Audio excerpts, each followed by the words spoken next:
Merci beaucoup, Madame Beaulieu. Bonjour à toutes et à tous. Je m'appelle Nadim Tadjine, je suis membre de l'équipe de l'OCPM et également doctorant en design et participation publique à l'Université Laval. Alors, juste avant de débuter notre premier panel, laissez-moi vous donner quelques précisions sur le déroulement de cet après-midi. Le forum d'aujourd'hui porte sur les quartiers centraux et le centre-ville. Notez que cette délimitation n'est pas restrictive et que les panélistes ainsi que vos interventions peuvent porter sur l'entièreté du territoire montréalais. Alors, pour commencer, nous aurons tout d'abord un premier panel sur les thématiques du logement, de la mobilité, qui occupera la première heure. Ce panel sera suivi d'une série d'ateliers créatifs. Vous pourrez choisir parmi un des trois ateliers qui concernent la mobilité, l'aménagement des milieux de vie et le centre-ville. Nous prendrons ensuite une petite pause de 15 minutes avant de revenir dans la grande salle pour le second panel, qui portera cette fois-ci sur le centre-ville, la vitalité commerciale et les espaces publics. On terminera enfin cet après-midi par un atelier, ici en grand groupe, une plénière dans la grande salle, sous la forme d'un questionnaire interactif. Vous aurez des manettes et on pourra suivre ensemble vos réponses en temps réel. Je vous expliquerai tout ce déroulement tout à l'heure. Laissez-moi vous rappeler quelques lignes, quelques règles concernant vos interventions au micro. À la fin de chaque panel, nous vous inviterons à poser vos questions de façon concise pour permettre au plus grand nombre de participer. Nous vous demanderons de bien vouloir vous nommer et aussi de préciser si vous représentez un groupe aujourd'hui. Nous tenons également à respecter l'alternance homme-femme dans les tours de micro. Notez que nos panels sont enregistrés. Vous aurez donc accès à l'ensemble du contenu de ces panels sur notre site internet dans les prochains jours.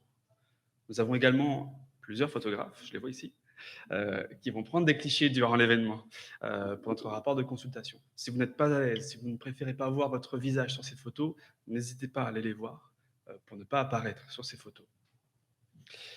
Alors, sans plus attendre, nous allons maintenant débuter par notre premier panel avec une série de présentations de nos invités qui vont tenter de répondre à des questions que nous nous posons toutes et tous, notamment qu'est-ce que le logement abordable et comment le rendre accessible à toutes et tous? Comment réduire la place de l'automobile dans l'espace public tout en assurant des déplacements efficaces, par exemple? Pour répondre à ces questions, trois invités aujourd'hui parmi nous, deux sont sur place et la troisième à distance. Je demanderai donc à Monsieur Jérôme Laviolette, qui est doctorant en planification des transports à Polytechnique Montréal, de nous rejoindre. J'inviterai également Monsieur Adam Mongrain, qui est directeur habitation pour l'organisme Vivre en Ville, de s'asseoir à nos côtés. Bonjour messieurs. Nous avons également à distance notre troisième panéliste, Madame Marie-Sophie Banville, autrice et journaliste indépendante, doctorante en droit à l'Université de Victoria, qui va nous parler en direct de Colombie-Britannique. Chaque panéliste va d'abord nous faire une présentation de 10 minutes, puis nous aurons un temps pour les questions du public, à peu près une trentaine de minutes. Donc n'hésitez pas à noter vos questions pour la suite. Alors, sans plus attendre, je vais présenter notre premier conférencier, Monsieur Laviolette. Jérôme Laviolette détient une maîtrise en génie des transports de Polytechnique Montréal. En tant que chercheur invité à la Fondation David Suzuki, il s'est penché sur les aspects psychosociaux de la dépendance à l'auto-solo et sur les pistes de solutions visant à amener des changements dans la perception de la place de la voiture en ville, afin de soutenir une transition vers la mobilité durable. Il complète actuellement un doctorat en planification des transports et mobilité à Polytechnique Montréal. Son projet de recherche vise à quantifier les diverses facettes de notre dépendance individuelle et collective à l'automobile. Monsieur Laviolette, la parole est à vous pour cette première présentation. Merci beaucoup. Est-ce que je prends votre place? Oui, c'est bon ici. Parfait. Ça aurait été dommage de faire une présentation assise. Donc, merci beaucoup de l'occasion de présenter aujourd'hui quelques éléments de ce qui touche ma recherche que je fais présentement à Polytechnique Montréal. Donc, je vais tout de suite rentrer dans le vif du sujet. La question, c'est comment est-ce qu'on peut encourager la transition vers des modes de mobilité qui sont plus durables. Plus durable, ça veut dire moins de conséquences sur l'environnement, sur notre société, sur la santé humaine. Finalement, ça veut dire, en quelque sorte, réduire la place de l'automobile, réduire les déplacements qui sont effectués en automobile. Ça ne veut pas dire d'interdire l'automobile, ça veut dire de faciliter les déplacements par les autres modes de transport, d'encourager l'utilisation des alternatives qui existent à l'automobile, le transport actif collectif, les modes de mobilité partagés. Comment est-ce qu'on s'y prend pour faire ça? Bien, excusez, ça ne fonctionne pas. Vers là-bas? Ah oui, ça fonctionne. Voilà. Donc voilà, donc c'est un peu la question qu'on pose aujourd'hui. L'idée, c'est d'amener des perspectives qui est un peu différentes de ce qu'on entend beaucoup. Donc, on entend beaucoup parler de... Il faut vraiment que je vise... OK. D'agir sur l'offre de mobilité. D'agir sur l'offre de mobilité, c'est extrêmement important parce que c'est la base. En fait, c'est de s'assurer de pouvoir aménager notre territoire de façon à faciliter les déplacements à pied, en transport collectif, à vélo, et comme je disais, par les autres modes de transport. On est chanceux, on est dans le cœur de Montréal, on a des quartiers qui ont été développés beaucoup avant l'automobile, donc qui ont une trame urbaine qui facilite beaucoup les déplacements par d'autres modes que l'automobile. Du moins quand on se déplace dans les quartiers centraux de façon générale. Après ça, la mobilité dans le Grand Montréal, ben, c'est une autre histoire, c'est une autre question. Mais tout de même, on a une facilité de pouvoir se déplacer autrement. On doit aussi... Et c'est vraiment... excusez-le. Ben, si on peut switcher la diapositive pour moi, s'il vous plaît. Donc, on veut évidemment travailler à bonifier l'offre de mobilité en transport collectif, bonifier les infrastructures. On a des projets qui s'en viennent. On veut bonifier le niveau de service de transport collectif de façon générale. On veut travailler à l'intermodalité entre les différents modes. On veut repenser l'aménagement des rues. On le fait déjà. On a déjà vu beaucoup de transformations sur nos rues actuellement à Montréal. On doit continuer à le faire pour faciliter les déplacements à pied en vélo par des infrastructures cyclables qui sont plus sécuritaires, des infrastructures de transport actif de façon générale qui sont plus invitantes à se déplacer en transport actif. On veut bonifier les alternatives de mobilité partagée, donner l'accès à Bixi, à Communauto, à plus de gens parce que la recherche nous démontre que ça a des impacts positifs, que lorsqu'on donne accès notamment à l'autopartage, donc Communauto, ça permet de réduire la motorisation des ménages. Ça permet aux ménages d'avoir accès à l'automobile pour des déplacements qui sont difficilement faisables autrement qu'en automobile, mais sans devoir avoir les contraintes de posséder une automobile. On doit travailler, mais tout ça, évidemment, tous ces éléments-là doivent se faire en parallèle en travaillant à réduire la place de l'automobile, réduire le stationnement, réduire les voies de circulation automobile. Ces derniers éléments, la case, elle est en noir, c'est plus difficile à faire, c'est des éléments plus contentieux, mais c'est essentiel, en fait, pour laisser plus d'espace à tous les autres modes de transport. Mais ça, c'est de travailler sur l'offre de mobilité. C'est ce qui va permettre à davantage de gens de se déplacer autrement qu'en voiture. C'est ce qui offre plus d'options, de meilleures options, puis qui permet de répondre aux besoins de mobilité des gens. Le point aujourd'hui, c'est qu'on va essayer de travailler sur d'autres éléments parce qu'il y a certaines limites à agir uniquement sur l'offre de mobilité. On pose la question, est-ce que c'est suffisant? Et là, j'ai mis une belle image de tofu. C'est moi qui l'ai prise, la photo. C'est un tofu que j'ai acheté récemment. J'appelle ça l'analogie du tofu parce que pour moi, bonifier les offres de mobilité, c'est un peu comme mettre des tofus sur les tablettes à l'épicerie. Ça permet aux gens de pouvoir cuisiner plus facilement végétarien, mais est-ce que ça garantit que tout le monde va se mettre à cuisiner végétarien puis va cesser d'acheter de la viande parce qu'on a du tofu à l'épicerie sur les tablettes, même si le tofu est beaucoup moins cher que le poulet? Pas nécessairement. Donc, il faut apprendre à cuisiner végétarien, il faut apprendre à pouvoir se déplacer autrement qu'en automobile. Il faut repenser nos déplacements. Il ne faut pas juste penser à substituer l'automobile pour d'autres modes de transport. Il faut vraiment repenser l'ensemble de, finalement, de styles de mobilité qui nous définit en quelque sorte. Donc, c'est un peu là qu'entre en jeu des stratégies qu'on appelle des stratégies de gestion de la mobilité, ou en anglais Mobility Management. Ce sont des stratégies qui ont été beaucoup développées ailleurs qu'au Québec, finalement. Beaucoup en Europe, mais aussi en Amérique du Nord, autant dans le reste du Canada qu'aux États-Unis. Il y a eu plein d'initiatives qui ont été faites, documentées, recherchées, puis qui permettent d'amener des impacts positifs. Qu'est-ce que c'est, en fait, la gestion de la mobilité? Bien, le principe général, c'est de pouvoir amener... Exact. Je ne sais pas si c'est moi qui le fais ou en tout cas on le fait pour moi là-bas, mais en tout cas, ça semble bien fonctionner pour l'instant. On va reculer une diapositive. Merci. Promotion de la mobilité durable, donc, on vise à gérer la demande de déplacement d'automobile par l'influence des attitudes et des comportements. Quelques exemples de stratégies, ça inclut d'autres éléments que je n'ai pas le temps de présenter aujourd'hui, mais des stratégies plus législatives, comme la gestion du stationnement, qui est un aspect critique pour amener des changements dans les comportements de mobilité.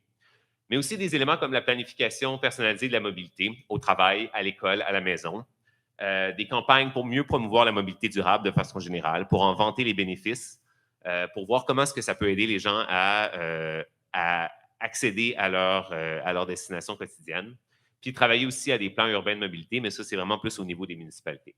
Planification personnalisée de la mobilité, c'est quoi exactement? Bien, c'est de façon plus institutionnalisée, l'accompagnement vraiment au changement de comportement. On va offrir de l'information, de l'assistance, des incitatifs aux citoyens et aux citoyennes, que ça peut être en entreprise, ça peut être chez eux directement, ça peut être en contexte scolaire, pour pouvoir tranquillement apprendre à utiliser et commencer à utiliser les alternatives de mobilité qui s'offrent à eux. Donc, je saute tout de suite dans l'action. Quels en sont les exemples? Mais le premier élément pour ça, en fait, c'est d'insuffler les changements au bon moment. Parce que lorsqu'on est pris dans nos habitudes quotidiennes, si tous les matins, je me lève, je prends mes clés de voiture, puis j'embarque dans ma voiture pour aller travailler, je ne me repose pas la question tous les jours, est-ce que la voiture, c'est encore le meilleur mode pour moi? On est pris dans nos habitudes, on ne se questionne pas. Puis c'est vrai pour la mobilité, mais c'est vrai pour toutes sortes d'autres comportements qu'on fait dans notre vie de façon générale. On ne re-questionne pas tous les jours. Puis c'est ça un peu l'habitude, c'est on ne re-questionne plus si le choix qu'on a fait est toujours le bon choix. Donc, même si les conditions de circulation se sont détériorées, qu'un trajet qui m'en prenait 20 minutes en automobile avant m'en prend maintenant 35, alors que parallèlement, on a mis en place des voies réservées pour autobus avec des lignes express qui pourraient me permettre d'atteindre mes destinations beaucoup plus rapidement. Si je suis pris dans mes habitudes, je ne vais pas vraiment considérer ces nouvelles options qui s'offrent à moi. Donc, l'idée, c'est de pouvoir être capable d'insuffler des changements, d'encourager les transferts lorsqu'il y a des discontinuités dans les habitudes. Les discontinuités dans les habitudes, c'est quoi exactement? On a plusieurs exemples de discontinuités naturelles qui arrivent dans notre vie, dans nos habitudes de mobilité. Le premier exemple, c'est la relocalisation résidentielle. Lorsqu'on déménage, on doit de toute façon repenser l'ensemble de nos déplacements. On va repenser où on s'en va, quelles sont nos destinations, les modes de transport qu'on utilise. Donc, voilà. Relocalisation résidentielle, ça a été documenté et si on offre les bonnes informations, les bons incitatifs aux gens à ce moment-là, il y a plus d'impact. On arrive à mieux accompagner les gens dans leur changement. Il y a d'autres moments aussi, des déménagements d'entreprise, soit l'entreprise pour laquelle on travaille déménage, et donc à ce moment-là, il va y avoir de nouvelles options de mobilité pour se rendre à ce nouvel endroit, ou moi-même, je change d'emploi et donc il faut que je repense mes déplacements de toute façon. Ensuite, il y a des éléments aussi plus structuraux. Par exemple, lorsqu'on a des fermetures de routes importantes, et c'est le cas, ça va être le cas à Montréal bientôt, on a le pont-tunnel Louis-Hippolyte Lafontaine qui va être en réflexion majeure. Les réflexions ont déjà commencé, mais ça va juste continuer à bouleverser les habitudes de mobilité des citoyens et citoyennes. Donc, ça va être une occasion de repenser un peu la mobilité. Puis il y a d'autres éléments là, comme le retour en pandémie là, qui a été moins documenté parce que c'est beaucoup plus récent, mais le retour au bureau après la pandémie peut être une occasion d'amener les gens à repenser leurs décisions de mobilité pour se rendre à leur lieu d'emploi. Donc, c'est un moment, donc c'est le bon moment, c'est extrêmement important. Ensuite, on va passer donc au changement de comportement. Parce que je parle depuis le début de changement de comportement. C'est quoi le processus de changement de comportement? Mais c'est de passer d'un comportement actuel, on va penser ici à utiliser l'automobile, par exemple, pour aller travailler, à utiliser d'autres modes de transport pour aller travailler. Donc, le processus de changement de comportement, ce que la littérature scientifique en psychologie notamment nous dit, c'est pas quelque chose qui se fait en claquant des doigts. On ne se lève pas un bon matin en disant « Ah, aujourd'hui, je vais complètement changer ma façon de me déplacer ». C'est un processus avec des phases psychologiques distinctes. On va passer. Positive. Voilà. Belles animations. Excellent. Donc, la première phase, en fait, c'est de dire que moi, je suis bien dans mon comportement actuellement. Je ne vois pas d'enjeu. Pourquoi est-ce que je devrais changer? Pourquoi est-ce que je devrais réduire mon utilisation de l'automobile? La congestion, ça ne me dérange pas tant que ça. Quand on passe à la deuxième phase, c'est là qu'on réalise qu'il y a des petits enjeux. Ça peut être, notre conscience environnementale a évolué, puis on se rend compte que l'automobile, c'est pas le mode le meilleur pour l'environnement, mais ça peut être aussi des enjeux sur la santé, des enjeux aussi, on est juste vraiment tanné d'être pris dans la congestion, dans le trafic tous les jours. Puis on se dit, il faudrait peut-être que je change. J'aimerais ça me déplacer autrement, j'aimerais ça réduire l'utilisation de mon automobile. Fait que tranquillement, on va être plus ouvert, on va rentrer dans la troisième phase. On va être plus ouvert aux alternatives qui vont s'offrir à nous, plus réceptif aux informations sur ces alternatives-là. On va se mettre à écouter, à discuter avec les gens qu'on connaît beaucoup pour savoir comment je peux me déplacer autrement, comment je peux apprendre à me déplacer autrement. Quand on arrive dans la phase de mise en œuvre, c'est là qu'on va vraiment opérationnaliser notre comportement. C'est-à-dire qu'on va se dire, OK, la semaine prochaine, je vais essayer d'aller travailler pas en automobile. C'est possible de le faire. J'ai regardé le trajet. C'est 7 km à vélo. Il annonce beau. Ça tombe bien. J'ai un vieux vélo dans le garage. Je vais m'en servir. Je l'ai fait mettre au point à la petite boutique pas loin de chez moi. Ça devrait être bon. J'ai demandé des conseils à Catherine au bureau qui, elle, se rend en vélo tous les jours.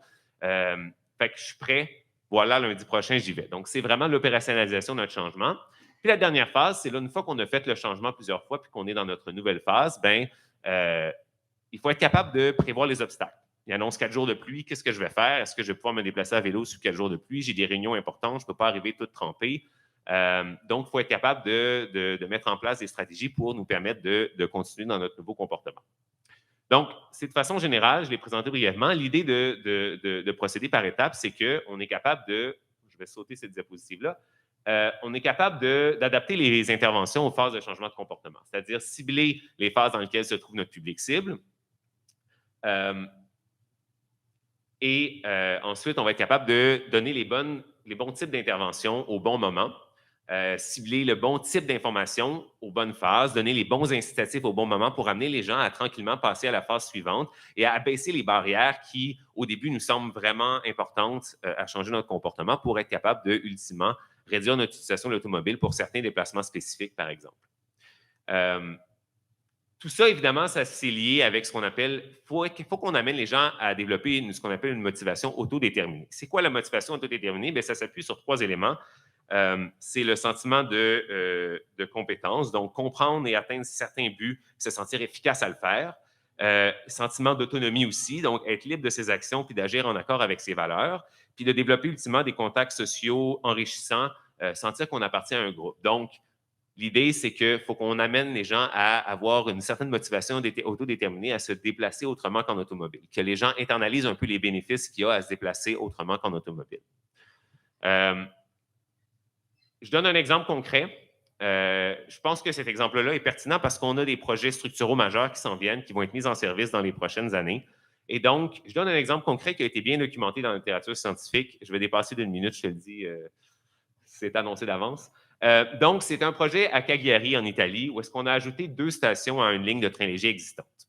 Excellent, on a bonifié l'offre de transport. Les 2 nouvelles stations permettaient de desservir un hôpital important et l'université de la ville. En plus de bonifier l'offre de transport, on a fait un projet pilote, on a ciblé beaucoup de citoyens et citoyennes qui n'étaient pas essentiellement à même de pouvoir changer leur comportement parce qu'ils partaient d'endroits, ils s'en allaient à un endroit qui était desservi par ce nouveau train léger. On leur a offert toutes sortes d'incitatifs. On leur a suggéré des trajets personnalisés en fonction de leur lieu d'emploi, leur lieu de domicile. On a parlé des désavantages de l'automobile, des bénéfices généraux du train léger. Tout ça a été fait dans les meilleures pratiques pour cibler les bons facteurs psychologiques pour être sûr d'avoir le plus d'influence. Penser aux meilleures publicités qu'il pouvait y avoir en automobile, ben, c'est un peu ça qu'on a fait, mais pour la mobilité durable, pour le train léger. Donc, c'est quoi l'impact que ça a eu? Ben, les gens qui ont bénéficié de l'augmentation de l'offre de services, donc les automobilistes dans cette situation-là ont changé leur comportement et ont adopté le nouveau train léger à 34 %. Donc, c'est quand même considérable. Mais les gens qui avaient en plus reçu le package, excusez l'anglicisme, de mesures personnalisées ont réussi à changer leur comportement de 46 %. Donc, c'est quand même beaucoup plus. C'est quand même une différence de 12 %.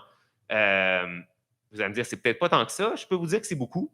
Puis peut-être que ces gens-là auraient ultimement adopté le train léger, mais on a permis de le faire beaucoup plus rapidement.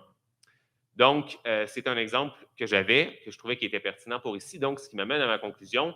Donc, l'idée, c'est de permettre aux gens de pouvoir se déplacer autrement. Donc, pouvoir se déplacer autrement, c'est le premier point. C'est là qu'entrent en jeu les mesures qui visent à bonifier l'offre de transport alternatif à l'automobile. Il faut que les gens sachent comment se déplacer autrement. Ça peut paraître trivial pour des gens qui sont déjà multimodaux, mais faire du vélo en ville quand on n'en a jamais fait, ce n'est pas nécessairement facile. Se déplacer en transport collectif quand ça fait 10 ans qu'on ne l'a pas fait, comment je paye, c'est quoi l'horaire de bus, comment je fais pour regarder l'horaire de bus, c'est toutes des questions qui peuvent vraiment nous paraître triviales quand on le fait de façon régulière, mais si on est en auto depuis 10 ans, on ne le sait pas nécessairement. Puis ultimement, bien, on va amener les gens, et c'est là la motivation autodéterminée, à vouloir se déplacer autrement, à vouloir avoir des modes de transport qui sont plus sobres en carbone. Donc, tout ça, donc, quelques rappels sur ce que je viens de dire. Soutenir l'adoption des modes durables, c'est bonifier les alternatives à l'auto, mieux faire connaître ces alternatives-là. Si personne ne connaît les nouvelles alternatives, ben, ça va être difficile pour les gens d'adopter ces nouvelles alternatives-là. Profiter des discontinuités dans l'habitude. Mieux cibler les gens à travers, par exemple, la phase du changement de comportement, mais il y a toutes sortes d'autres stratégies de segmentation qui sont beaucoup utilisées en marketing, qu'on pourrait utiliser pour mieux cibler nos interventions en mobilité et finalement, ben, combiner les approches pour plus d'impact. Merci beaucoup de votre écoute.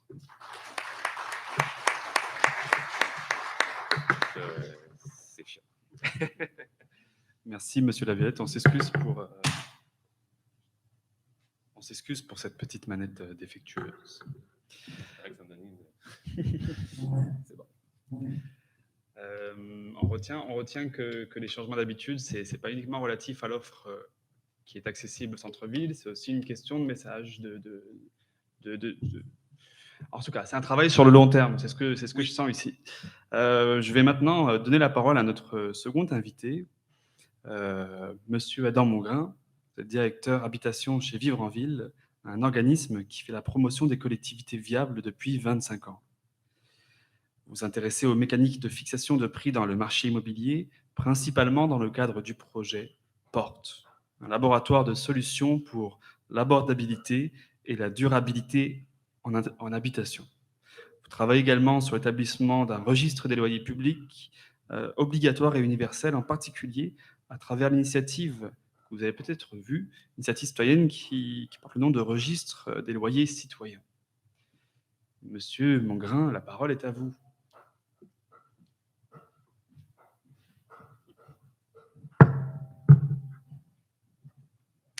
Merci beaucoup. Je vais me pratiquer avec la manette tout de suite. Je vais essayer de rapidement arriver au niveau de Jérôme. J'y suis presque. Parfait. Ah, je suis rendu habilité. Donc, merci tout le monde pour la chance de me prononcer aujourd'hui ici, d'être écouté. Comme annoncé, je représente l'organisme Vivre en Ville qui fait la promotion des collectivités viables depuis plus de 25 ans. Le laboratoire de solutions sur lequel j'ai travaillé, Porte, est issu d'un constat qui s'était posé à l'interne que les bonnes pratiques en aménagement du territoire et en développement durable étaient parfaitement compatibles avec une hausse des prix qui faisait que les milieux les plus complets, les plus riches en services, les plus riches en offres de transport actifs se retrouvaient être aussi les plus dispendieux. Puis, à terme de cet exercice-là, qui allait être en mesure de profiter de toute cette richesse qu'on créait, mais seulement les personnes qui étaient capables de se le payer. Donc, le laboratoire a été lancé pour s'adresser à ce problème-là en particulier. Je vais commencer avec un élément de contexte ici parce que je pense que tout le monde sait que ça coûte cher, les loyers de ces temps-ci. Je ne suis pas certain qu'on a tous les mêmes chiffres. Je vais vous partager les chiffres les plus récents que j'ai. Non, peut-être pas celui-là. J'en ai trop fait. Donc, juste vous montrer l'appréciation en prix. OK, j'en ai encore trop fait. On va travailler en équipe, Régis et moi. Les chiffres les plus récents, tels que rapportés par l'Association professionnelle des courtiers immobiliers du Québec, voici la hausse des prix des maisons unifamiliales en 2008, 2018 et 2021. Donc, selon la base de 2008, vous voyez Plateau-Mont-Royal, c'est plus 152 %, donc plus que le double. Côte-Saint-Luc, plus 164, Antique, plus 122 et Villeray-Saint-Michel, Parc Extension, nous sommes plus 159. J'aimerais attirer votre attention sur le fait que l'écart de temps entre les deux barres de droite, c'est seulement 3 ans. Donc, on a pris 10 ans pour se rendre à la barre jaune à la première barre orangée, puis ensuite seulement 3 ans pour faire ce progrès-là par la suite. On a vu dans les nouvelles dernièrement qu'il y a peut-être un petit ralentissement au niveau des prix immobiliers. Je vais me mouiller, je vais faire des prédictions, puis au pire, j'aurai tort. On ne perdra pas la hausse qui a été accumulée dans les dernières années. Et ça va reculer un peu, ça ne reculera pas au point qu'on va retrouver les prix qu'on avait en 2008. Maintenant, on sait que ça coûte cher dans les quartiers centraux. Quelque chose qui est aussi important, c'est à quel point ça coûte plus cher dans les quartiers centraux de Montréal que dans d'autres quartiers centraux ailleurs sur la planète. Ce que vous voyez à l'écran, puis là, je vais me permettre de peut-être jouer avec le temps qui m'est alloué, mais c'est vraiment important qu'on regarde tout le monde ça ensemble. C'est la hausse des prix en termes réels, donc ça veut dire que l'inflation est calculée dans les chiffres que vous voyez à l'écran, dans 7 pays différents entre 2000 et 2020. Vous voyez, pas l'époque, mais bien l'année à laquelle les prix sont rapportés dans le coin en haut à droite. Là, en 2008, on est dans la crise des subprimes aux États-Unis. Donc, vous voyez, les États-Unis à droite, ça va beaucoup moins bien qu'ailleurs. À partir de 2012, on est maintenant en 2012, le Canada trône au sommet en ce qui a trait à l'appréciation des prix en immobilier en termes réels. Donc, l'inflation est déjà calculée dans ces chiffres-là. Je continue à parler un peu pour faire la diversion parce que je veux vraiment me rendre au bout du vidéo pour que vous voyez à quel point ça l'a apprécié. Donc, blablabla, je continue. Il reste peut-être 10 secondes. Voilà. Ça, c'était il y a 2 ans. Regardez l'écart qui nous sépare du Royaume-Uni, de la France, des États-Unis, de l'Espagne, de l'Allemagne et de l'Italie. Au niveau du pouvoir d'achat, il n'y a rien qui va aussi mal que le Canada en ce moment. On a vraiment perdu beaucoup de valeur du dollar par rapport aux biens immobiliers et c'est relativement unique dans le monde. Unique à quel point? J'espère que je n'ai pas pesé 2 fois. Parfait. Ce qu'on voit ici, c'est les courbes du pouvoir d'achat et du prix des maisons avec nos voisins les plus près, les États-Unis. Ce que vous regardez dans le graphique à gauche, c'est que le prix des maisons a reculé par rapport au pouvoir d'achat aux États-Unis. Donc, même si on voit des maisons qui coûtent plus cher aux États-Unis parfois à la hauteur du pays, ben, ils ont quand même plus d'argent pour se payer des maisons que nous, on en a. Ce que vous voyez à droite, ben, c'est la barre noire, le prix des maisons, puis la barre rouge, c'est le pouvoir d'achat qu'on a. Donc, indépendamment qu'on se dit, bon, on a vu des maisons à San Francisco, puis ça coûte 8 millions de dollars, au niveau de la somme qu'on a dans nos poches, puis le prix que ça coûte habiter, c'est ici que ça va le plus mal en ce moment, ou c'est ici que ça s'est plus détérioré à l'échelle de la planète entière. C'est super important dans le cadre des quartiers centraux de Montréal parce qu'il y a des mécanismes causaux qui nous permettent de comprendre qu'est-ce qui se passe dans la grande région sur la base de l'appréciation de prix qu'on a vécu dans les quartiers centraux de Montréal. Ce que vous voyez à l'écran en ce moment, c'est des études sur la hausse des prix, ou plutôt la progression des prix dans 4 grandes villes américaines, Détroit, Los Angeles, New York et San Francisco. Puis les 3 couleurs de bandeaux que vous voyez dans les graphiques, c'est les 3 tiers de toutes les maisons qui sont à vendre dans un marché. La jaune, c'est celle qui coûte le moins cher. La bleue, c'est celle qui coûte le plus cher. Quand il y a une croissance démographique, une croissance économique, comme c'est le cas à Montréal, donc il y a plus de gens, puis il y a plus d'emplois, puis il y a plus de richesses, le prix des maisons a tendance à augmenter. Mais il n'augmente pas de façon uniforme. Dans tous les cas où il y a de la croissance, ce qui augmente le plus vite, c'est le stock qui coûte le moins cher. Ce que ça veut dire, ça, c'est que les maisons qui coûtaient cher par rapport aux autres maisons en 2000 à Montréal, évidemment, ils coûtent plus cher en 2020, mais ils n'ont pas doublé de prix. Par contre, les maisons qui ne coûtaient pas cher en 2000, aujourd'hui, ont doublé ou plus de prix. C'est important parce que le Urban Institute de Washington, D.C. a établi que l'écart entre le prix médian, j'y suis presque, l'écart, c'est égayant quand même, ça met du dynamisme dans la présentation. L'écart entre le prix médian et le revenu médian est le meilleur prédicteur de gentrification d'un quartier. La manière dont ça se passe, c'est que ce n'est pas tout le monde qui est un ancien acheteur. Il y a beaucoup de gens qui sont des nouveaux acheteurs. Puis en général, les nouveaux acheteurs, donc qui sont à leur premier achat, ils ont moins d'argent que les personnes qui sont à leur deuxième ou troisième achat parce qu'ils ne viennent pas de vendre une maison pour acquérir dans le marché.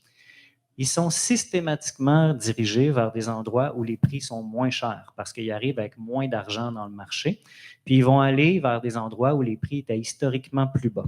Donc, plus l'écart entre le prix médian dans la région est élevé et les revenus médians, pas une belle phrase, mais vous avez compris, plus les gens vont se retrouver à acheter dans les milieux où ça ne coûtait pas cher avant. Puis ça donne évidemment beaucoup de déplacements puis beaucoup de pression gentrificatrice ou de pression de déplacement sur des endroits où est-ce que historiquement ça ne coûtait pas cher. Ce que vous voyez, c'est le top 6 de la gentrification aux États-Unis. Évidemment, Los Angeles, c'est assez fou comme mesure. On connaît bien les histoires d'horreur qui viennent de San Francisco. Vous devez savoir qu'entre 2018 et 2020, le ratio prix médian, revenu médian pour la région de Montréal, donc pas le centre de Montréal, la région de Montréal, était à 7,78, donc au-delà de San Diego, juste en dessous de San Francisco. La façon dont ça s'est manifesté sur le territoire, c'est qu'il n'y a à peu près eu aucune croissance démographique dans les quartiers centraux. La hausse des prix qu'on a vécue, dont le noyau est vraiment le cœur de Montréal, ça a exercé une force centrifuge. Puis toute la croissance démographique des 20 dernières années s'est dirigée vers l'extérieur de la ville. Toutes les pointes que vous voyez ici, c'est la croissance de population entre 2000 et 2020, telle que rapportée par Radio-Canada il y a quelques semaines. J'invite votre regard vers le centre de la carte, les quartiers centraux. Il n'y a pratiquement aucune croissance démographique qui a eu lieu dans le cœur de Montréal. J'ai pris une petite note ici, puis je vais juste m'assurer de dire le bon chiffre. Donc, si on prenait toutes les pyramides, toutes les pointes violettes, puis on les additionnait, ça représente 659 000 personnes. Puis, ça représente dans la région une augmentation de 18,2, mais une perte de densité de 9,7 %. Pour référence, c'est un chiffre que je pense que c'est important de garder en tête.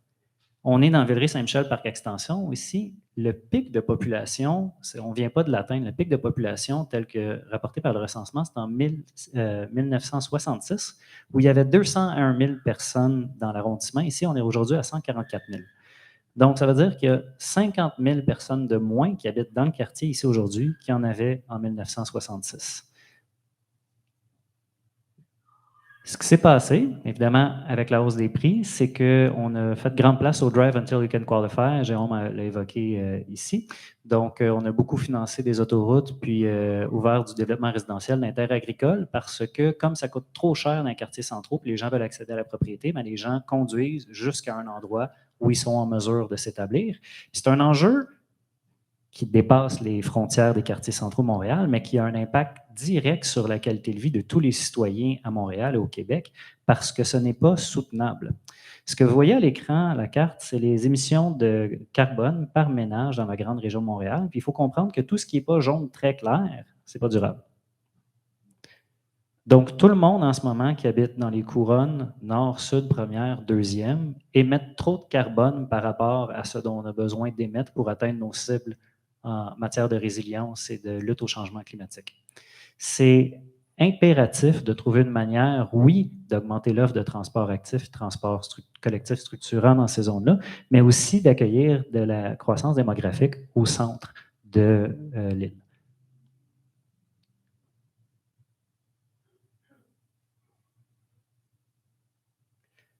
Évidemment, personne ne peut dire ben moi j'ai seulement 100 $ pour le loyer ici qui est 2000 $, mais c'est important pour l'environnement, fait que vous allez me laisser rentrer. Donc, il va falloir trouver une manière de rétablir l'abordabilité dans le centre de l'île. À cet effet, je pense que c'est vraiment important d'accepter la complexité. Le logement abordable, c'est une drôle de mesure. L'abordabilité, c'est une drôle de mesure parce que c'est nécessairement à deux échelles. L'abordabilité, c'est les moyens qu'on a, puis le prix, ça coûte. Le logement abordable, mettons tel que défini dans la stratégie nationale sur le logement de la SCHL, ça veut dire 30% des revenus bruts d'un ménage sont en mesure de payer l'habitation. Mais selon cette mesure-là, à peu près toutes les maisons dont l'hypothèque est payée est abordable. Selon cette mesure-là, le quartier d'Outremont, où je ne me souviens plus de où on est aujourd'hui, mais en 2020, le prix médian, c'était 1,8 million de dollars pour la maison, mais c'est un des quartiers les plus abordables de Montréal, compte tenu que la majorité des ménages qui y sont en mesure de payer l'hypothèque avec seulement 30% de leurs revenus. Donc, ça évite énormément de confusion sur qu'est-ce qu'on veut dire quand on parle de logement abordable. Puis à cet effet-là, on a décidé dans nos travaux de ne pas essayer de se donner une définition qui allait être immuable, mais de travailler sur une autre définition qu'on estime plus productive. Donc, je vais mettre la diapositive à l'écran, puis j'espère vraiment que c'est le punch de ma présentation parce que je trouve que c'est extrêmement important. Plutôt que parler de logement abordable, on souhaite créer un contexte d'abordabilité. C'est quoi un contexte d'abordabilité? C'est un contexte dans lequel tous les ménages peuvent faire des choix pour se loger sans sacrifice au niveau des postes de dépenses essentielles et dans lequel les prix n'augmentent pas plus vite que les revenus. Donc, il y a deux éléments extrêmement essentiels, c'est un peu redondant, mais très, très important dans cette définition-là. Premièrement, c'est un contexte. Le logement abordable, ce n'est pas une unité. On est dans une situation de marché où si les personnes déménagent, ils trouvent plus qu'une option avec leur budget, peu importe leur budget. Donc, ça veut dire qu'il faut une abondance, donc des choix à toutes les tranches de revenus. Puis finalement, les prix n'augmentent pas plus vite que les revenus. Parce que ça, c'est essentiel pour la pérennité, si on parle de la réflexion 2050. Il faut absolument qu'on réussisse à contrôler l'écart qui se creuse entre les revenus puis les prix. Parce que même si on établissait aujourd'hui un contexte dans lequel tout le monde ici pouvait déménager facilement, si les prix augmentent plus vite que les revenus, ça va durer 5, 10, 15 ans, puis après ça, on va retrouver dans la situation où est-ce qu'on était. Maintenant, pourquoi est-ce qu'on parle de tout ça dans le cadre de la réflexion aujourd'hui? C'est qu'on a découvert des choses qui fonctionnent et qui sont en mesure de créer une abordabilité dans les contextes tels que les nôtres. Mais c'est dur. C'est extrêmement choquant au niveau des efforts puis au niveau des changements individuels et collectifs que quand on arrive à proposer une solution ou quand on arrive au moment décisionnel, on dit « OK, on va essayer de créer de l'abordabilité », il va y avoir 1 million de raisons pourquoi pas le faire. Ça va être des bonnes raisons. Puis tout le monde ici va avoir sa raison préférée pour laquelle on ne fera pas la chose qui va amener de l'abordabilité. Pour réussir à faire du chemin sur la question, il faut que l'abordabilité devienne la chef caractéristique de toutes nos décisions en aménagement parce que c'est souvent la première chose qui saute. Ça prend une intention à laquelle on souscrit toutes nos interventions. Puis on sait que ça marche parce que ça a fonctionné ailleurs. Ici, vous voyez les courbes de prix. Je ne sais pas si vous avez remarqué tantôt ma diversion pendant qu'il y avait la vidéo, c'était aussi pour vous distraire du cas de l'Allemagne où les prix réels ont reculé pendant plusieurs années. Il existe des territoires, des pays industrialisés où le pouvoir d'achat est fixe ou progressif par rapport au prix des maisons. Il n'y a pas il y a pas de gouvernement ou d'édit qui lie la Suisse, l'Allemagne et le Japon dans leurs décisions. Ils font ça de façon spontanée. Mais dans tous ces contextes-là, ils ont réussi à établir une abordabilité pérenne, donc des prix qui n'augmentent pas plus vite que les revenus et des choix pour toutes les personnes qui voulaient déménager. Pendant ce temps-là, regardez la courbe des prix. Ça, c'est la même période Nouvelle-Zélande, au Royaume-Uni puis au Canada. Vous comprendrez bien que ce n'est pas une question que le bois est gratuit ou que le béton est gratuit en Allemagne ou que les capitalistes japonais détestent le profit. Ils sont vraiment dans un contexte d'abordabilité qui permet à tout le système de travailler dans cette direction-là. Puis, tantôt, je parlais des choix difficiles. Pourquoi est-ce qu'on devrait se soucier de ça? Pourquoi est-ce qu'on devrait travailler pour se donner ce contexte-là? Après tout, il y a peut-être des gens ici qui sont déjà installés dans les quartiers centraux, qui y sont bien, puis ce n'est pas vraiment leur problème si les gens s'en vont habiter à Terrebonne ou à Longueuil. Puis je ne fais pas des accusations à vous, je pense que c'est un sentiment tout à fait légitime. Pourquoi est-ce que ça nous préoccuperait si nous, on est déjà établis comme ça, qu'il y a des gens qui essaient s'installer à Laval ou à Saint-Jérôme? Mais à terme, c'est nous les autres. On ne peut pas aménager dans une maison pleine. Puis si la capacité résidentielle des quartiers centraux est fixe, puis qu'on fait tout le développement résidentiel immobilier à l'extérieur des quartiers centraux, nous-mêmes, nos enfants, nos amis, nos parents, tout le monde qu'on connaît, nos collègues, va être contraint tôt ou tard, parce qu'on finit par déménager dans la vie, à s'éloigner des quartiers centraux. C'est vraiment important d'envisager que si on ne se donne pas les choix issus de cette abordabilité-là, tout le monde va en faire les frais éventuellement. Même si en ce moment, la manière dont ça s'organise, ça fait un grand transfert de richesse vers les personnes déjà établies. Ces personnes-là vendent, ils vont se retrouver dans un contexte inabordable, puis ça va manger l'entièreté de la plus-value qu'ils ont réussi à dégager. Donc, pas seulement à des fins de s'intéresser à la question des personnes qui viennent s'installer, mais aussi pour notre propre dignité puis notre propre qualité de vie plus tard, c'est impératif d'envisager un contexte d'abordabilité coûte que coûte. Dernière petite note sur les choses très concrètes, parce que là, j'ai vraiment été dans la haute théorie rapidement, mais avant de vous laisser, je vais vous montrer quelque chose. On parle du point d'équilibre dans le marché du logement comme 3 Je ne sais pas si vous avez déjà vu ça dans les nouvelles. On dit 3 c'est le taux d'équilibre, il faut le rétablir. Le taux d'inoccupation est en bas de 3 une crise du logement. Dans les faits, les loyers ne commencent pas à reculer avant qu'on ait un taux d'inoccupation de 10 C'est l'espace qu'il faut créer. Si on veut être dans une situation où on est dans un marché d'acheteurs perpétuel, donc les vendeurs sentent une pression de réduire les prix, puis on est dans un marché décentralisé, donc ça va nécessairement se passer avec une échelle de marché immobilier, donc calqué sur le bassin d'emploi, ça prend tellement d'options qu'il y a 10 de taux d'inoccupation. Puis on est évidemment très loin de se rendre là. Ça invite évidemment un calcul qui est glissant, qui est dangereux. S'il n'y a pas assez de place pour tout le monde, ben, on pourrait se débarrasser du monde. Puis je ne dis pas de façon caricaturale, mais je veux aller au-delà de la réflexion pour dire, est-ce que c'est vraiment le genre de situation dans laquelle on veut se mettre, de dire, il y a trop de gens qui veulent habiter à Montréal, puis on n'a pas notre 10 il faudrait rendre ça plus dur d'arriver à Montréal pour s'assurer qu'il y a toujours 10 Ça nous amène à un endroit très noir. On va faire des choix nécessairement arbitraires sur la qualité des personnes. Donc, je nous invite à envisager de quoi aurait l'air l'aménagement du territoire, de quoi aurait l'air un urbanisme qui prévoit faire de la place pour tout le monde qui veut habiter en ville. C'est la fin de ma présentation. Merci beaucoup pour votre attention.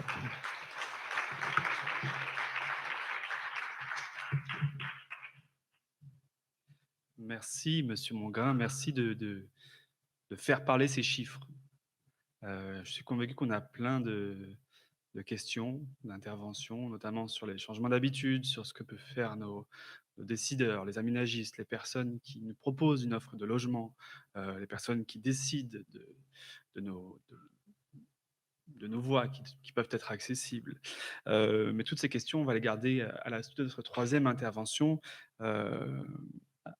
Notre troisième panéliste qui est en direct de Colombie-Britannique, Madame Marie-Sophie Banville. J'aimerais faire un test. Est-ce que Madame Banville, vous nous entendez? Oui. Oui, je vous entends. Est-ce que vous me voyez dans la salle? Est-ce que vous m'entendez dans la salle? Oh oui, on vous voit en grand écran. Oui. On vous entend également. Est-ce que vous m'entendez bien? Oui, je vous entends. Merveilleux. Les joies de la post-pandémie et de l'hybride. Et Alors, voilà. une courte présentation avant de vous laisser la parole. Marie-Sophie Banville, vous êtes autrice, journaliste indépendante et doctorante en droit à l'Université de Victoria. Vous avez développé une expertise sur les dynamiques immobilières et œuvré à la recherche de solutions pour contrer la spéculation financière. Au sein de l'organisme Vivacité Société immobilière solidaire, vous avez contribué à la création de nouvelles formules d'habitation pour faire face aux problèmes d'abordabilité des villes. Vous avez aussi conçu et enseigné un séminaire interdisciplinaire sur la financiarisation du logement à l'Université Concordia. Alors, de la même façon, Madame Banville, je vais vous laisser 10 à 12 minutes pour votre intervention. Et la suite de cette troisième et dernière intervention, ça sera la période de questions du public. Madame Banville, la parole est à vous. Parfait. Merci beaucoup.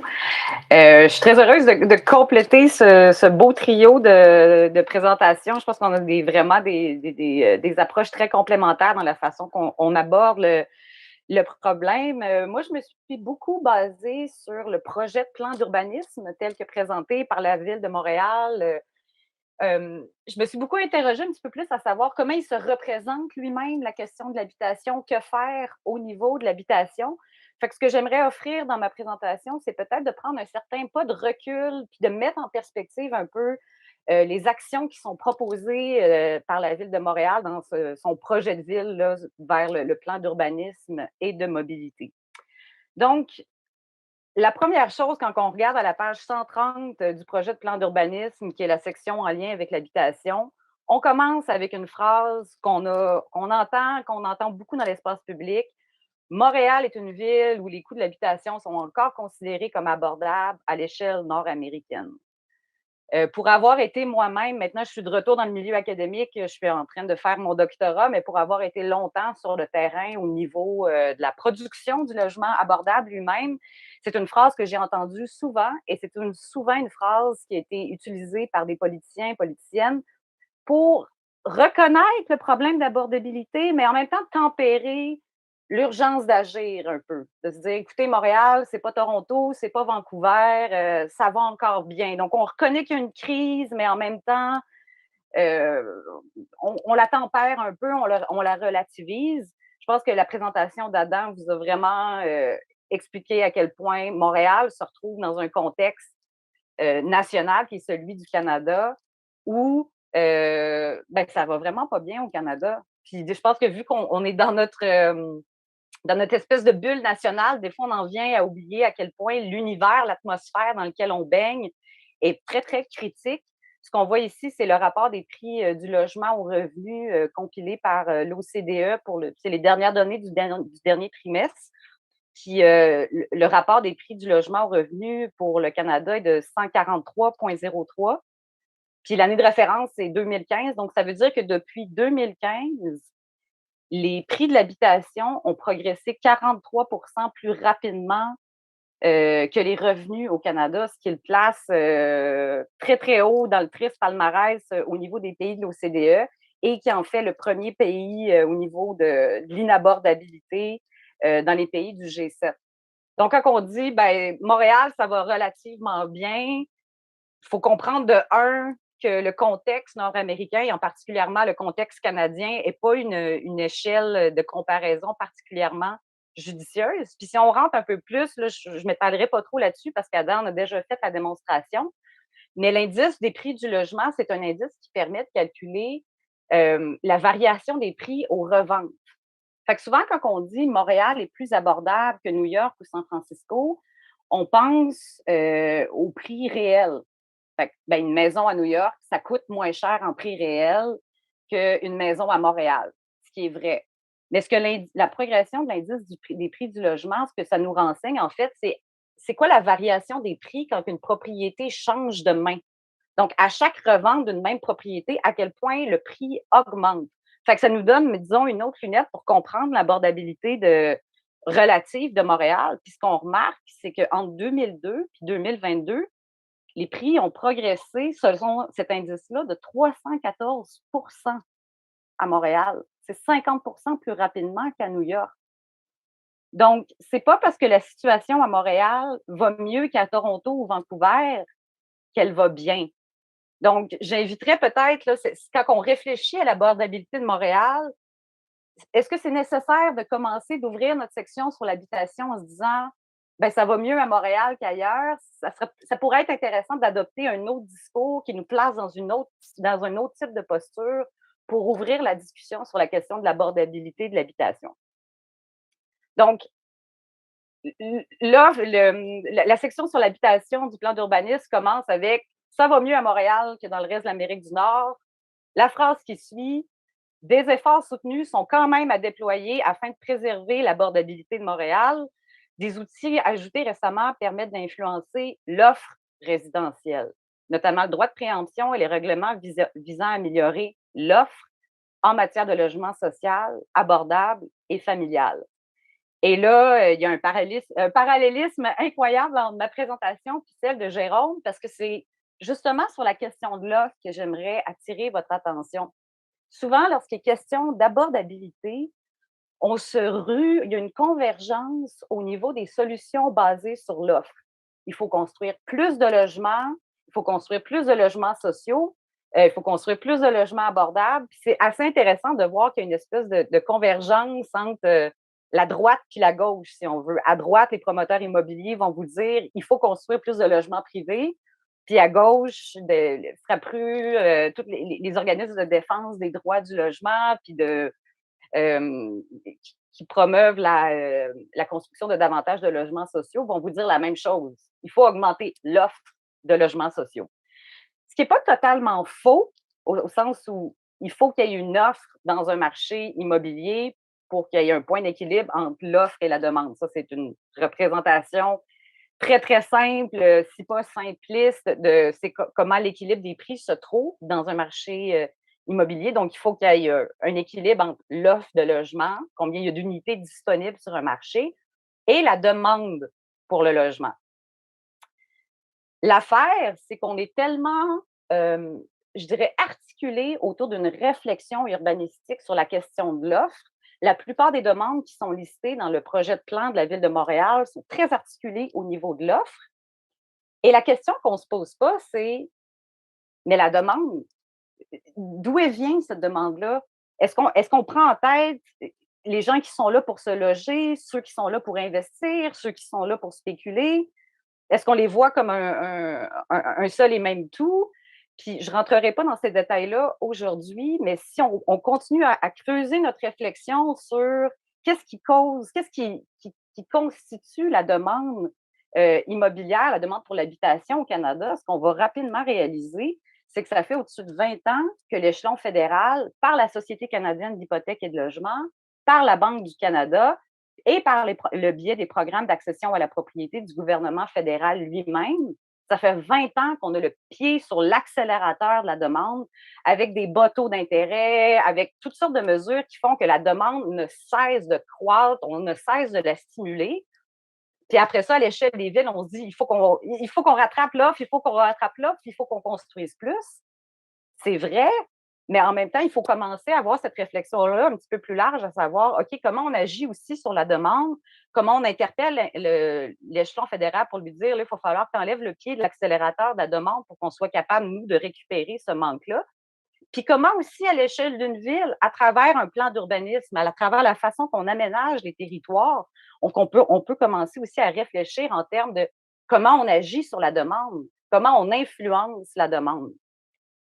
Donc, la façon que je vous inviterais, mettons, à voir ça, c'est de voir l'offre et la demande dans un marché immobilier comme des boutons là, pour du volume. Donc, il faut penser à des mesures qui permettent de diminuer une offre qui est nocive, puis d'augmenter une offre qui est dite bénéfique.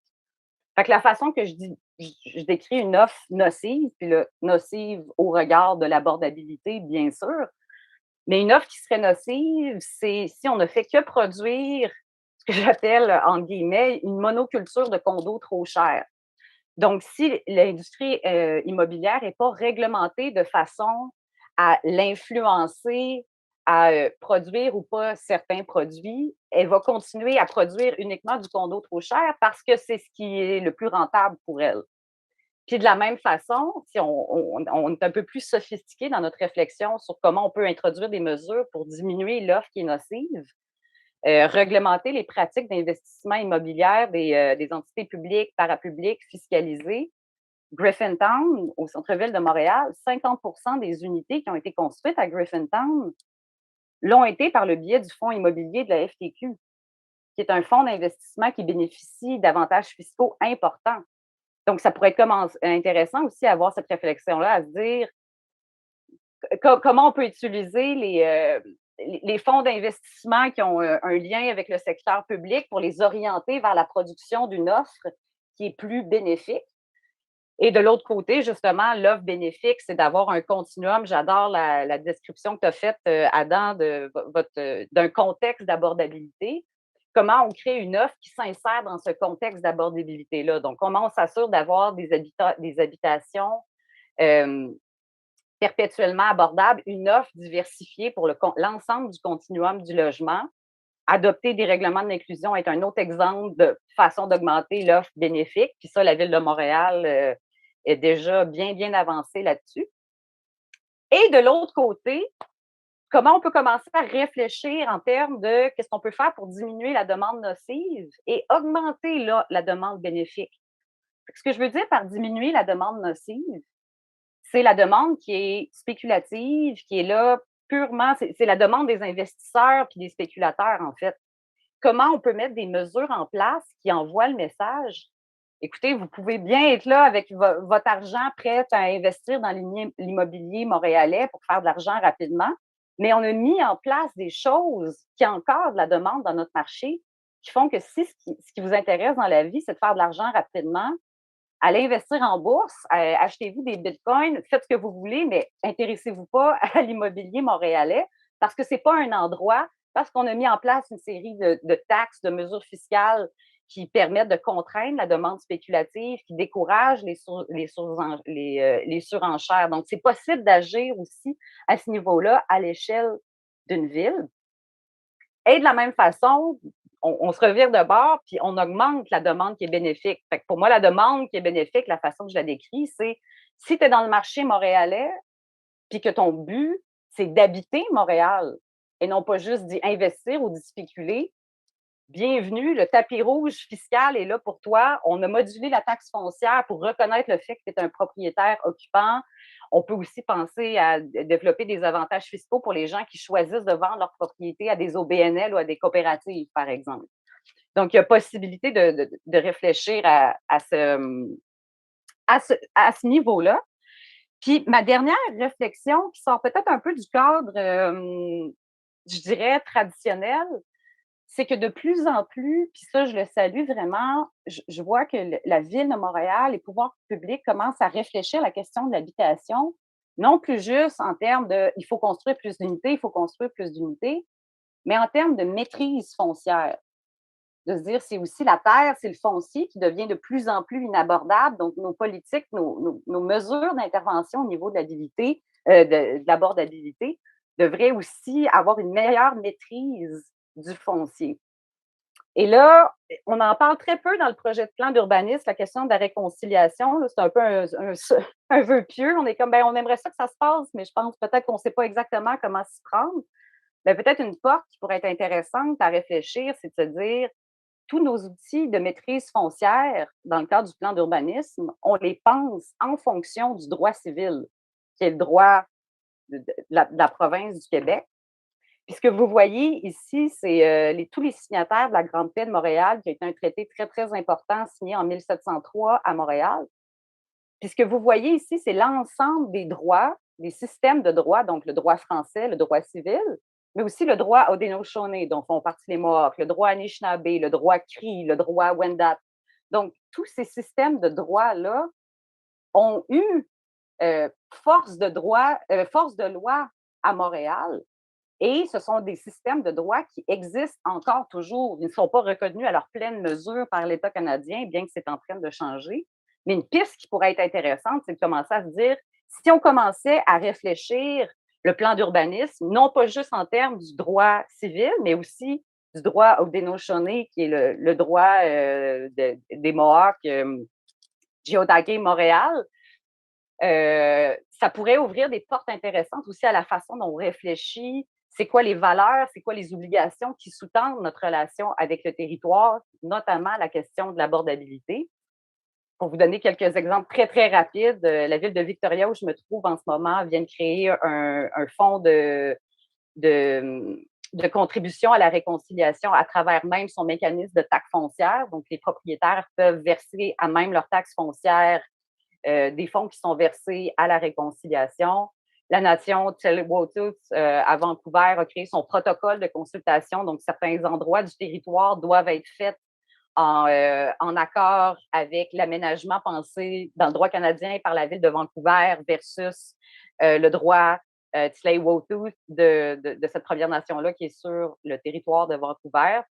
Puis en Alberta aussi, la municipalité de Slave Lake puis le Sawridge First Nation ont décidé de faire carrément un plan d'urbanisme conjoint, donc de mettre leurs deux systèmes de droit, ce qu'on appelle faire du droit transsystémique, à contribution dans la façon qu'ils ont réfléchi leur aménagement du territoire.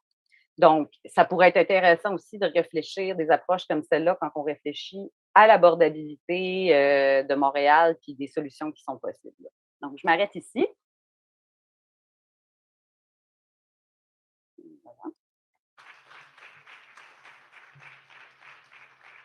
Merci. Merci, Madame Banville. En direct d'un bateau. Oui. Merci à nos panélistes de faire parler ces chiffres, de nous offrir des regards nouveaux sur ces problématiques qui sont d'actualité. Alors, on a maintenant une courte période de questions du public. On a à peu près 10 minutes devant nous. Je vais inviter, on a une personne de l'OCPM ici qui va faire circuler un micro. J'ai une première intervention là-bas. Je vous inviterai à des interventions concises, s'il vous plaît. Bien sûr. Merci. Mon nom est Marie-Noëlle Pichelin, je suis une simple citoyenne. Une question, d'abord, merci beaucoup pour ces 3 présentations qui étaient vraiment passionnantes, mais il y a un mot, une expression qui est revenue souvent, quartiers centraux. Qu'est-ce qu'on entend par quartiers centraux?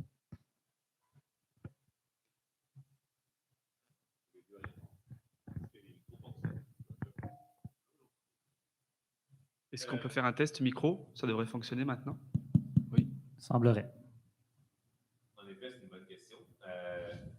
De ma perspective, en analyse des déplacements de la mobilité, c'est les quartiers qui sont principalement situés dans le territoire large du métro, en quelque sorte, là, plus Montréal-Nord, donc Villeray-Saint-Michel, Parc-Extension, Montréal-Nord, Hochelaga, Verdun, même Ville-Saint-Laurent est un peu à la limite, Antique-Cartierville, Côte-des-Neiges, donc tout ce qui est vraiment au centre de l'île de Montréal, où se concentre le gros de la population de l'île de Montréal. Personnellement, je pense qu'il y a autant de réponses que de répondants à cette question-là. Pour le bénéfice de l'analyse que je présente aujourd'hui, je pense que quartiers centraux, on pourrait parler de temporalité. Les quartiers qui ont été développés avant l'automobile partagent certaines caractéristiques au niveau de la forme urbaine puis de la trame urbaine. Il y a une cassure très nette avec les quartiers qui ont été développés un coup que l'automobile était partout. Puis, ce n'est pas une frontière très rigide. Évidemment, il y a certaines percées de centralité dans des quartiers qui ne sont pas des quartiers centraux, mais les quartiers centraux sont les noyaux spéculatifs. En général, le prix des maisons est beaucoup plus élevé dans ces endroits-là. Puis, les prix en immobilier sont toujours établis en se regardant les uns les autres. Donc, les choses sont toujours chères ou pas chères par rapport à ce qui est vendu ailleurs. Puis, les quartiers centraux mènent le bal, donc les endroits qui ont été construits avant l'arrivée de l'automobile ou avant l'universalisme de l'automobile. Merci. Est-ce que Mme Banville voulait s'exprimer? Je pense qu'on... Non, je pense que les définitions sur la table sont très justes. Merci. On va passer à la seconde question. Oui, monsieur? Oui. Bon, je m'appelle Claude Talbot. Je suis venu ici, moi, là, notamment du marché immobilier. Bravo à ceux qui vivent là-dedans, qui nagent là-dedans. Moi, je suis venu parce que j'habite le logement portable depuis 8 ans à Verdun. Et ce que je constate, c'est que oui, il y a de l'argent, il y aura toujours du logement du condo pour aider, parce qu'ils ont de l'argent. Il y y aura toujours du logement pour la classe moyenne si le logement abordable, en faisant en sorte de ne pas offrir un service de supplément au loyer pour les plus pauvres qui y habitent comme moi en ce moment, mais qui verraient. On vous entend, monsieur, on vous entend. Madame là-bas, à Vancouver, m'entend-elle? Madame Borville, est-ce que vous nous entendez? Je me concentre très fort, là, j'entends un peu. Je résumerai pour vous la question juste après, Ok. si vous le souhaitez. D'accord, là, je viens d'avoir un micro. Monsieur, je vous Ah, invite c'est mieux. à rester assez concis sur votre question, s'il Ben vous plaît, oui, ben oui. pour faire participer. Donc, il y a des pauvres qui habitent dans du logement abordable privé en ce moment parce qu'ils ont un programme de subvention. Enlever la subvention, comme ça serait dans mon cas, je me retrouve à la rue. Il y a une réalité humaine, il y a une réalité de pauvreté qui s'accentue. Et ce que je constate, la classe, on peut l'appeler la classe des pauvres, il n'y a pas de logement pour eux. Couper le programme de subvention au loyer dans le logement pour la classe moyenne en ce moment, ça augmente le taux de comment on dirait, les gens qui ne peuvent plus se trouver un logement. Et là, on finance des programmes pour financer l'itinérance. Quel abstrait. On voit juste le côté argent, argent, argent. Côté humain, social, ma réalité de me retrouver à la rue demain matin si on coupe ma subvention parce qu'il n'y a pas d'HLM. Les HLM existaient avant 1994, c'est le logement abordable qui a remplacé. Pourquoi pas, et là ma question, pourquoi pas avoir gardé les deux programmes? Plutôt que d'en éliminer un pour dépendre de l'autre. Merci, monsieur, pour votre question.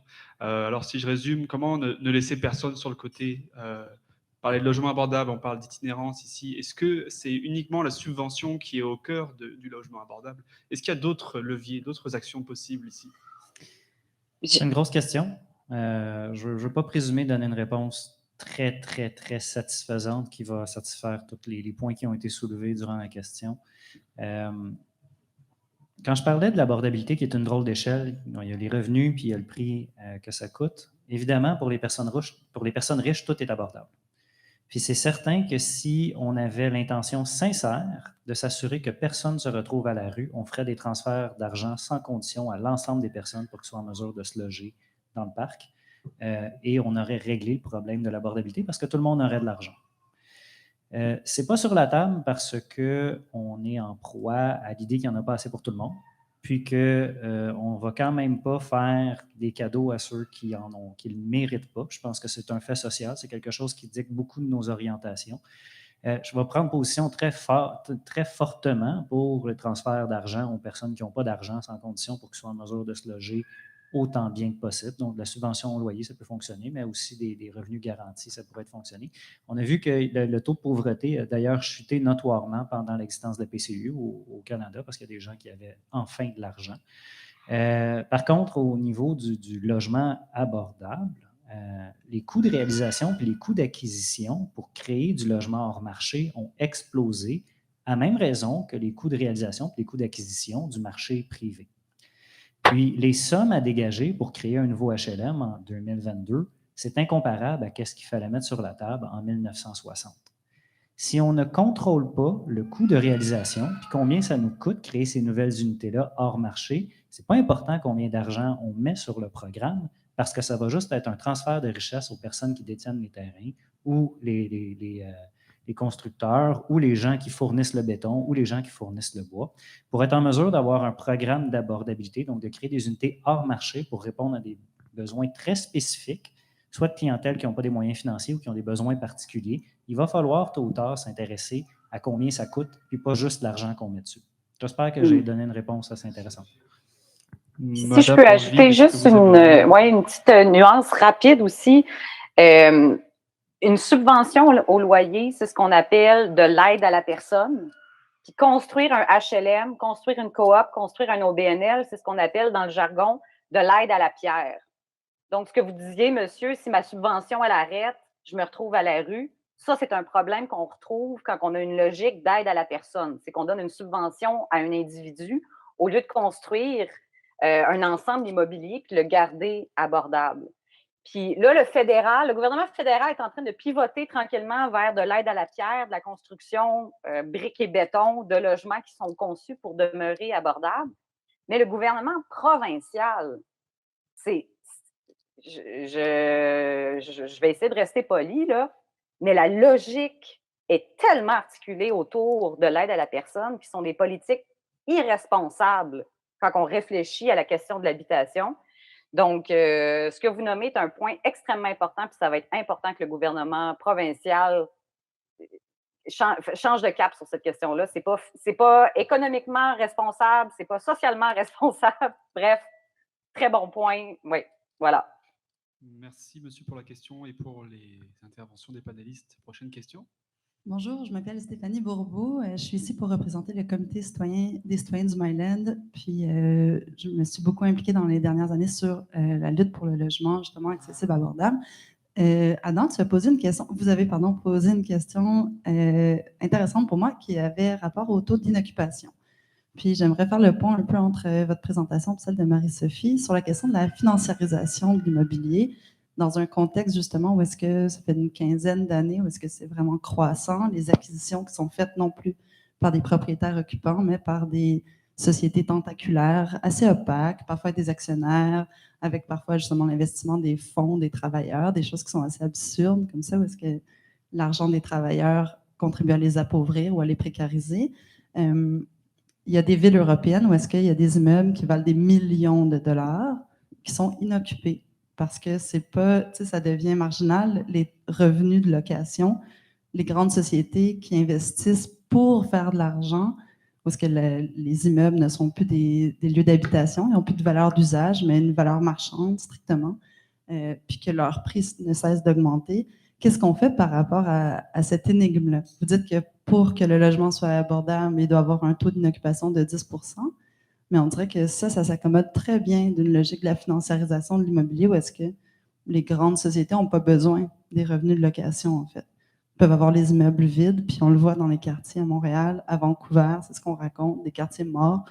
Fait que je me demandais juste si vous aviez un commentaire, les deux, qu'est-ce qui arrive de Montréal en 2050 si ça devient comme des quartiers européens où est-ce qu'il y a des immeubles qui valent 10 millions de dollars et qu'il n'y a personne qui habite dedans? Merci. Je peux peut-être y aller en premier, Sophie? Je regarde derrière moi, je ne sais pas si ça paraît, je regarde vers toi en ce moment. Oui, je te vois regarder derrière moi. Vas-y. D'accord. Quand je parle de 10 % de taux d'inoccupation, je parle à l'échelle du quartier ou de la ville, ce qui représente probablement des centaines, sinon des milliers d'immeubles comme celui qui vient d'être décrit ici. Je plaide pour une approche, mais je le fais au nom de Vivre en Ville, une approche très radicale au niveau de la question de la spéculation puis de la financiarisation, qui est, en fait, la position, c'est que c'est le profit qui attire les profiteurs. Et pour se débarrasser des profiteurs, on peut essayer de réglementer le comportement, mais la façon la plus élégante, puis la plus structurante, puis la plus criante de le faire, c'est de détruire le profit. Si ce n'est pas profitable de garder ces immeubles vides, ils vont arrêter d'être vides. Puis, à cet effet-là, il y a beaucoup de mesures qui doivent être déployées, puis pas seulement par la Ville de Montréal. Évidemment, la Ville de Montréal ne dispose pas de tous les pouvoirs qui sont en mesure de créer un contexte d'abordabilité comme ça. Ça va prendre, Marie-Sophie l'a bien évoqué, une intervention fédérale et provinciale pour essayer de s'affranchir collectivement, puis affranchir notre économie de sa dépendance à la spéculation et aux valeurs foncières qui augmentent tout le temps. Parce que c'est vrai qu'en ce moment, un taux d'inoccupation, puis on le voit dans le local commercial à Montréal, on a vu beaucoup d'évictions commerciales qui sont prises par un groupe qu'on n'a pas besoin de nommer, mais qu'on connaît probablement tous. Puis les locaux sont gardés vides, mais il y a beaucoup d'avantages fiscaux pour les acteurs comme ça qui gardent des locaux vides, et on est dans un contexte où il y a tellement de demandes qu'ils savent qu'ils vont être capables de revendre à profit. Et c'est là qu'il y a le déclencheur. Si ces groupes-là ne savent pas qu'ils vont être en mesure de le vendre à profit, ça change le comportement. C'est très, très dur de s'affranchir collectivement de notre dépendance à l'appréciation des valeurs foncières, parce que là, je vais être extrêmement clair dans mon vocabulaire ici, là. Le prix des maisons, c'est l'appréciation du foncier. Donc, on s'est fait dur toute notre vie, c'est certainement mon cas, qu'acheter une maison, c'était une bonne chose à faire pour nos finances parce que ça constitue un peu d'épargne pour la retraite. c'est précisément ce qui doit arrêter d'être vrai pour arriver dans un contexte d'abordabilité. Donc, j'ai évoqué tantôt les choix difficiles qui sont en face de nous, puis les millions de bonnes raisons qu'on va avoir pour pas aller dans cette direction-là. Tant qu'on est en mesure d'épargner en étant propriétaire occupant, on est dans une situation où est-ce que les règles du jeu vont pouvoir être tordues en faveur de la financiarisation puis de la spéculation. J'espère que j'ai éclairé un peu ce que je voulais dire. Ouais, ça me fait du bien d'entendre quelqu'un dire qui n'est pas moi. Fait que merci. C'est un excellent point que tu as mentionné, Stéphanie. Puis, étant donné que c'est Adam qui a été dans la proposition du taux d'inoccupation, je n'irai pas jouer dans cette plate-bande-là parce que ce n'est pas un domaine une variable, disons, que je maîtrise particulièrement bien. Mais ça m'a fait penser à la ville de Barcelone. Bon, là, le projet de loi est un peu sur la glace en ce moment, mais qui sont en train de mettre en place ou de réfléchir à un système de responsabilisation des grands propriétaires. Donc, au-delà de 10 unités, tu es considéré comme un grand propriétaire. Et je trouve ça intéressant la façon qu'ils formulent parce que pour eux, une fois que tu passes dans la catégorie grand propriétaire, tu es réglementé au niveau de ce qu'ils appellent les usages anormaux. Donc, tout ce qui est de la vacance, de l'insalubrité, tout ce qui envoie en fait le message que ta propriété, tu l'utilises purement dans sa valeur d'usage économique et non dans sa valeur d'usage social qui est de l'habitation. Dès qu'un grand propriétaire envoie un signal qui est en train de pencher en faveur de l'usage économique au détriment de l'usage d'habitation, il y a une série de mesures fiscales, de taxes, de contraintes qui se mettent en place pour empêcher ça. Donc, je pense que c'est extrêmement prometteur de réfléchir de plus en plus nos politiques d'habitation de cette façon-là et de ne pas juste être dans le discours « il faut construire plus de logements sociaux, il faut construire plus, il faut construire plus ». Certes, il faut construire plus, mais les bonnes affaires. Mais il faut aussi commencer à justement enlever la carotte au bout du bâton, fait que là, enlever les profits pour les profiteurs, comme le disait Adam. Ces deux affaires-là doivent vraiment travailler en tandem dans la façon qu'on réfléchit l'abordabilité des villes. Merci beaucoup pour vos réponses. Malheureusement, le temps file, notre programme est chargé. On ne va pas pouvoir prendre les 2 dernières questions, mais nos panélistes sont encore ici parmi nous durant la pause. Si vous voulez leur adresser des questions spécifiquement, n'hésitez pas en termes de logement et de mobilité. Alors, j'aimerais remercier nos invités, Madame Marie-Sophie Banville, Adam Mongrain, Jérôme Laviolette, pour leurs interventions. Les ateliers vont débuter dans une dizaine de minutes. Il y en aura ici. Le premier concernera la mobilité, aux tables dans la grande salle. Le second concernant l'aménagement des milieux de vie, dans la rotonde juste en arrière. Et enfin, le dernier atelier dans le centre-ville, qui sera ici, juste dans le hall. Vous avez également du café, de quoi vous casser la dent, c'est ça. Merci beaucoup.